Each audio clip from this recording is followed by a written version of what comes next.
Universal Pictures presents Halloween 2, More of the Night He Came Home. Halloween 2. What can a guy say about a movie he's seen at least 1,000 times since the summer of 1982? Well, a lot. And it's not all good, so I'm prepared to take the heat for what I'm about to say. While Halloween 2 might indeed be the greatest conceptual sequel ever committed to production, it is not a perfect film. There's a lot wrong with it, and I blame this film, not Halloween 3, for throwing the entire franchise off. And I say this because, clearly, it was Carpenter's intention to destroy Michael once and for all, but they kept bringing the crispy blind dude back to the screen. Let's all sit back and take a close look at Halloween 2. Halloween 2, More of the Night He Came Home.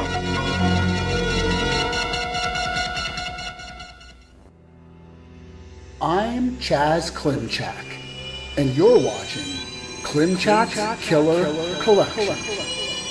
This week's review, Halloween 2. The tagline promises, more of the night he came home. And while it delivers that, a more accurate tagline would be a little more than just more of the night he came home. Because Halloween 2 gives us a plot twist that renders the entire backstory and future story problematic, which I'm sure was Carpenter's intention while he was writing it. He wanted to retire these characters. There was never supposed to be a sequel. In fact, this sequel, much like Rocky II, is kind of the antithesis to its source material philosophically. I mean, the point at the end of Rocky is that he didn't win, and the point at the end of Halloween is that he didn't die. Both points shot to hell because someone wanted to cash in.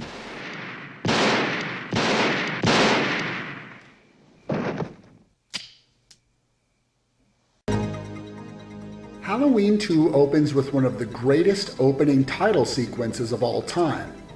And there's a whole school of people who feel Alan Howarth's synthetic enhancement to John Carpenter's score only improved it.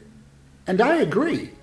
If you're going to make a great sequel, you rephrase the rules, not rewrite them. The modern goth take on the score is one of the attributes that help the film maintain a classic status. Call the police. Tell the sheriff I shot him. Who? Tell him he's still on the loose. Is this some kind of joke? I've been trick or treated to death tonight. You don't know what death is.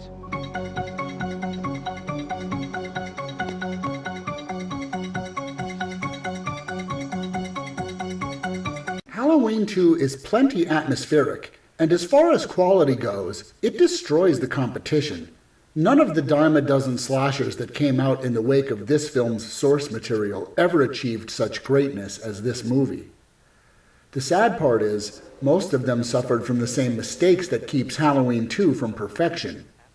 Halloween 2 is the product of too many chefs in the kitchen, which means there were reshoots. And since Carpenter wasn't entirely happy with director Rick Rosenthal's work, we have a lopsided film consisting of a few excellent reshoots directed by Carpenter and a body of a film directed by a guy desperately trying to keep up with him, knowing that it's impossible to fill the shoes of John Carpenter. Will you put that thing away? Couldn't have shot him 6 times. You think I'm lying, Sheriff? I think you missed him. He's dead. I saw him. I saw a man in a mask. It was him. I want to believe you, but I gotta be sure. I can't stop until I'm certain it's dead. You're talking about him like he's some kind of animal. It was my... Would you keep him back? He was my patient for 15 years. It became an obsession with me until I realized that there was nothing within him, neither conscience nor reason, that wasn't even remotely human. An hour ago, I stood up and fired 6 shots into him. He just got up and walked away. Halloween 2 is also the victim of too many editors, and a big studio whose attitude toward the sequel was, we're making money off this baby no matter what. So even though we now have a new editor, we're not going to fix the lights on, lights off, lights on problem. We're not going to insert something to fix this awful jump cut. You just can't jump cut during a POV shot. And let's not correct the body falling on the car that is going to magically be upright again in the next shot. But let's cut out the scene that justifies the non-existent lighting in this hospital. These are mistakes that a film on this budget should not be peppered with. It's heartbreaking because this should have been a masterpiece. This could have been as great as the original. Remember, kids, indifference is never a good thing. Look what it did to this film.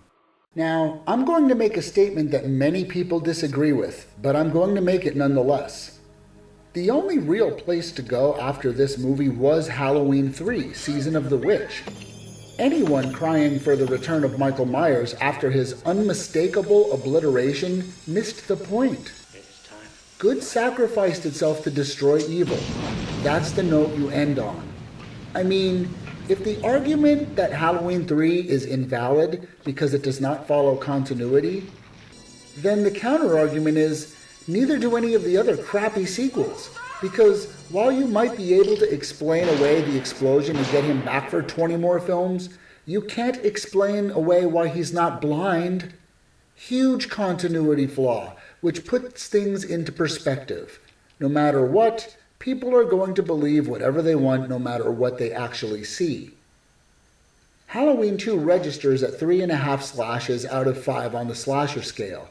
I'd give it 4, but there are just too many unforgivable mistakes for a film that was meant to cash in on the greatness of a film that reinvented a genre. It's really good, but it's a long way from being perfect. I'm Chaz Klimczak, and thanks for watching Klimczak's Killer Collection.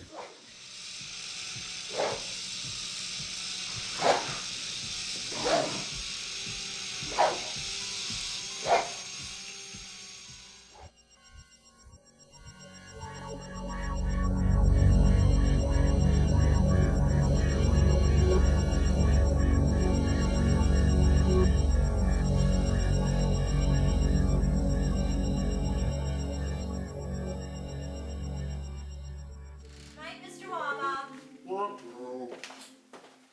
Do do do do.